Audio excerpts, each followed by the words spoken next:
I've got a 61-year-old comic book right here featuring Iron Man and a really cool villain.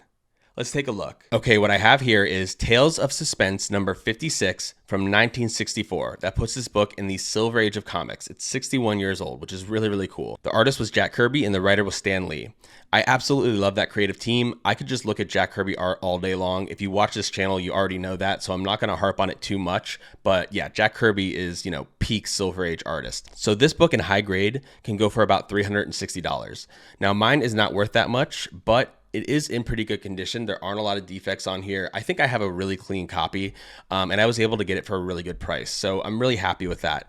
Now, what makes this a key is that this is the first appearance of the Unicorn, this character right here. I love wacky villains, especially from the Silver Age. Guys like Stiltman or the Weather Wizard or Tarantula, and I could go on and on. I just think they're so funny, and this is absolutely hilarious to me. Seeing the Unicorn here with his ray beam helmet on fighting Iron Man is so funny, and I'm just always looking out for comics from this era that have that kind of villain in them. I just think it's kind of interesting to collect, and some of them go on to become, much more serious villains in later iterations when other writers kind of take them and modernize them and stuff. And I think that's even happened to the Unicorn. But I mean, back in this time when he first came around, it was very campy and very silly, and I love that. The Unicorn, his name is Milos Masaryk.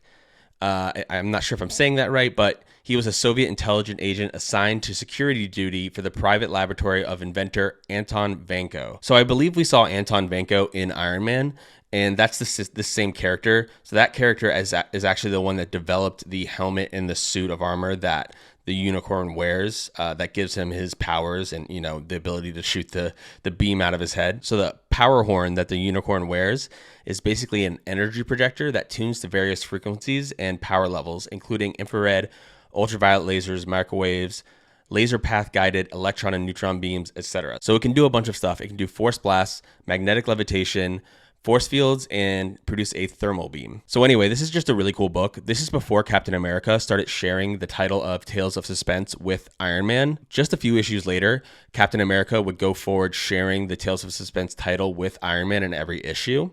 So this is kind of early on before that would take place. And it's cool because I have the Iron Man and the Captain America omnibus in my collection that has both halves of the Tales of Suspense stories. So it's just really cool to have this early Silver Age first appearance of a wacky Iron Man villain comic book in my collection.